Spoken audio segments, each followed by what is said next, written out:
Dalam video kali ini, Min nak kongsikan 5 muzium berhantu di Malaysia.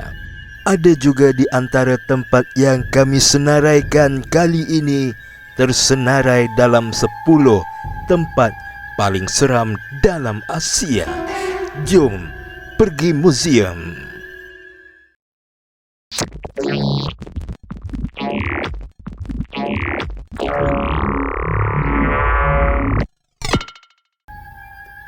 Muzium Perang Pulau Pinang. Pemilik dan pekerja muzium ini sendiri mengakui bahawa muzium ini berhantu. Muzium perang ini dulu adalah kubu British dan dikatakan dibina oleh banduan dari India yang menunggu hukuman mati. Apabila siap, semua banduan dikatakan dibunuh untuk memastikan kubu ini kekal rahsia. Jepun kemudiannya menukarkan tempat ini menjadi pusat seksaan. Dan dalam kawasan ini, ramai tahanan yang mati diseksa, dipancung dan digantung. Sebelum dibuka, muzium ini melalui proses menghalau roh, tetapi bukan 100% berjaya.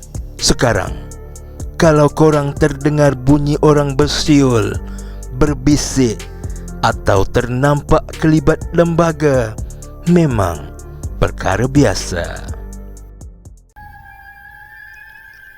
Muzium Stem Melaka. Muzium Stem Melaka yang dahulunya rumah orang Belanda ini jarang menerima pelancong. Kalau ada yang tahu mengenai sejarah bangunan muzium ini, mungkin bertambah sepi jumlah pelancong ke sini.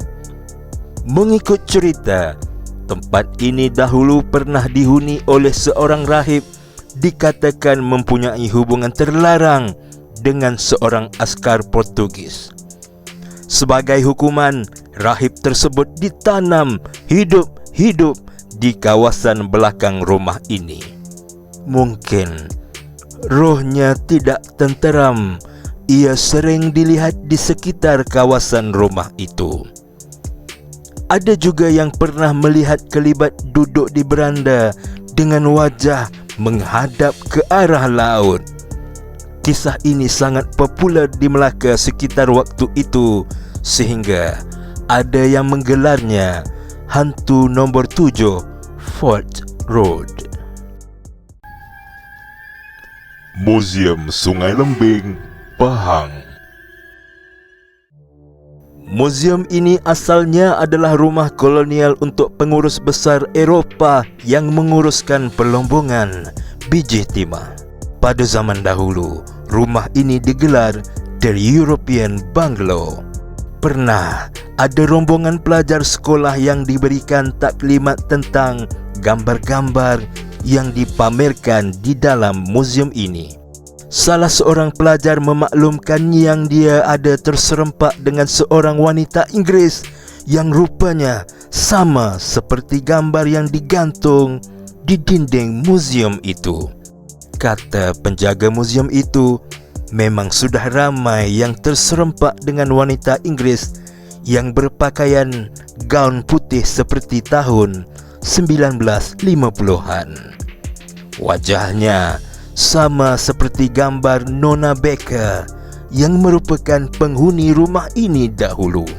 Bunyi mesin type, mesin kira dan telegraf juga perkara biasa. Muzium Negeri Pulau Pinang. Hospital lama selalunya berpenunggu. Ini juga mungkin penyebab muzium sementara Pulau Pinang ini termasuk dalam senarai kami kali ini. Waktu ia dibuka pada tahun 1915, ia sebenarnya hospital bersalin. Di sini bukan sahaja ada bilik untuk melahirkan bayi, tetapi juga ada bilik mayat.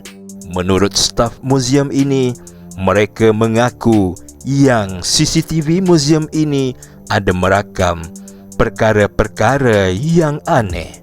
Contohnya, pintu terbuka dan tertutup sendiri, kerusi berubah tempat, dan staf yang terdengar bunyi orang mengeluh di kawasan bangunan yang dulunya bilik mayat.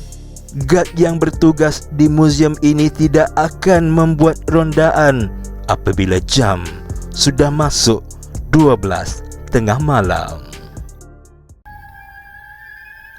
Museum Samudra Melaka. Museum Samudra dibina berdasarkan replika kapal Portugis. Banyak kejadian-kejadian seram dan mistik pernah diceritakan berlaku di museum ini. Pernah diceritakan pengalaman petugas museum ini sendiri. Dia ternampak sosok yang berpakaian segak, bertanjak, bertengkolok, bersongket, memanjat tangga masuk ke dalam museum pada suatu malam. Keesokan harinya, dia terkejut melihat patung Panglima Awang dan Ferdinand Magellan di luar museum sedang menghadap laut. Banyak kisah-kisah yang berkaitan patung yang dipamerkan di dalam museum ini bergerak dengan sendiri ataupun yang berubah kedudukannya. Korang dah pernah melawat museum-museum yang kami senaraikan ini? Kalau dah pernah sampai, jom share dengan kami pengalaman anda, sama tak seperti yang diceritakan. Terima kasih kerana menonton. Yang belum subscribe, ajak kawan korang semua support channel kami ya. Subscribe ramai-ramai. Korang boleh je share idea topik video akan datang atau suarakan pendapat korang untuk mantapkan lagi video kami. Jumpa lagi dalam video akan datang. Assalamualaikum. Goodbye.